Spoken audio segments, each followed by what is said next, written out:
Every year, the Pentagon is required to paint a picture for Congress on the potential threat posed by China. This year's paints a military on the rise and gaining on the United States. Some key statistics. China's Navy is the biggest in the world. Its army, the largest by far. The report alleges that China is looking to expand by building bases around the world, and it says that it has 200 nuclear warheads and wants to double that number in a decade. Observers say the U.S. is likely to use this to try and push China to join a trilateral nuclear deal that would also include Russia, although Beijing has said given that it has only a fraction of the U.S. arsenal, such a deal would be unnecessary.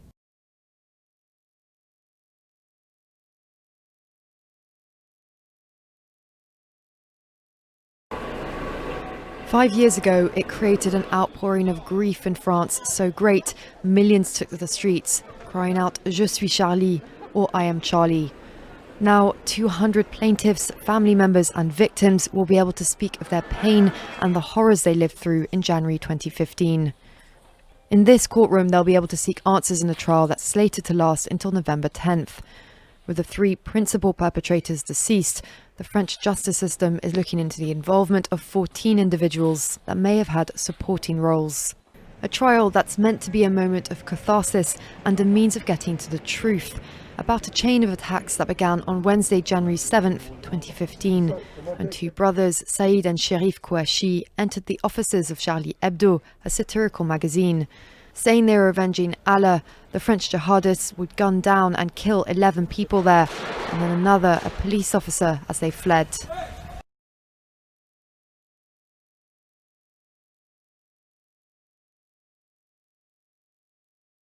After lying idle for 2 weeks, Gaza's only power station is being resupplied with the diesel it needs to function. An Israeli ban on importing the fuel had left Gaza's residents with just 3 to 4 hours of electricity at a time, followed by 16 to 20 hours without. The new timetable is supposed to be 8 hours on, 8 hours off. It's one of the immediate results of the agreement reached between Israel and Hamas after weeks of Israeli airstrikes in reply to Palestinian rocket and incendiary balloon launches, which risked a broader escalation. Already besieged Gaza is in the grip of a strict lockdown after the first community-level spread of COVID-19 was detected last week. The Israeli ban on fishing has been lifted, but Hamas restrictions on movement mean boats remain stuck in harbour. Gaza's testing capacity is limited. There is fear across the territory about the effects of a continued large-scale outbreak on its overstretched health system.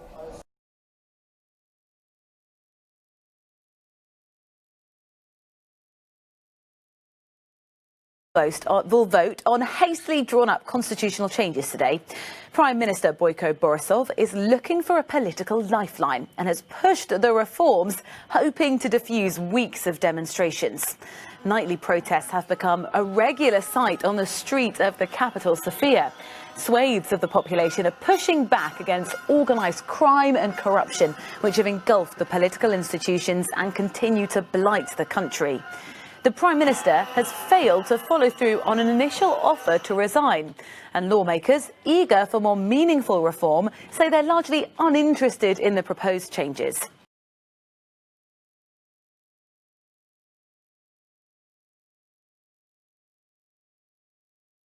Hands up! Don't shoot! Hands up! Don't shoot! Hands up! Don't shoot! Hands up! Don't shoot!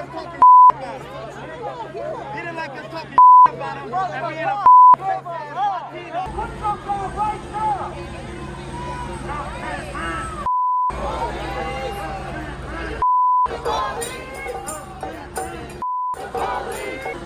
You are on the street or on the property of the gas station. Now, every single person that's standing out there, give me that beat. I got it.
A young Australian scientist has made a breakthrough in her search for a cure for breast cancer. The 25-year-old from Perth has been using honeybee venom from her hometown and also from Europe to kill breast cancer cells.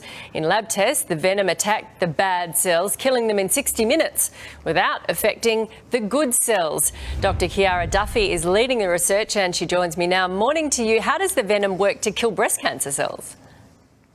Morning. So basically there's one major component of venom called melatonin, and it enters the membranes or surface of cells and it causes them to basically burst open and die.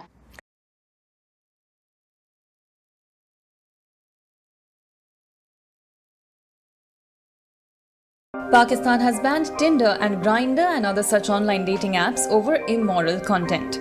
The Pakistan Telecommunication Authority in its press release said it had issued notices to the management of 5 apps, Tinder, Tagged, Scout, Grindr and Say Hi, to remove dating services and to moderate live streaming content in accordance with the local laws of Pakistan. Pakistani authorities cited negative effects of immoral, indecent content streaming through the applications. According to a study, Tinder users in Pakistan are from the major cities including Islamabad, Lahore and Karachi and are usually between 18 and 40 years old. Digital rights groups have criticized the move and said that if adults choose to be on the app, it is not for the state to take on the role of moral police.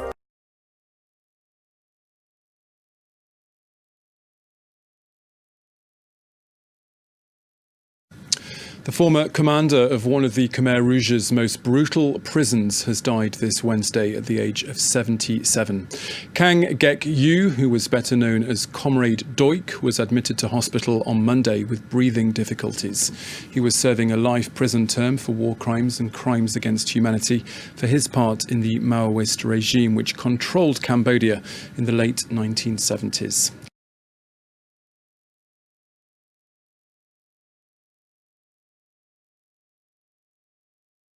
Rafiba Madina, good afternoon to you. And to put two problems together, we're not just shedding power today and in the past, but Eskom is also shedding revenue.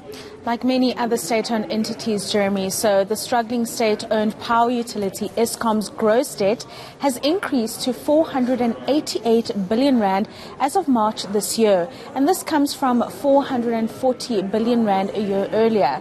The power utility was giving a presentation to Parliament this morning and highlighted the financial issues which are set to worsen.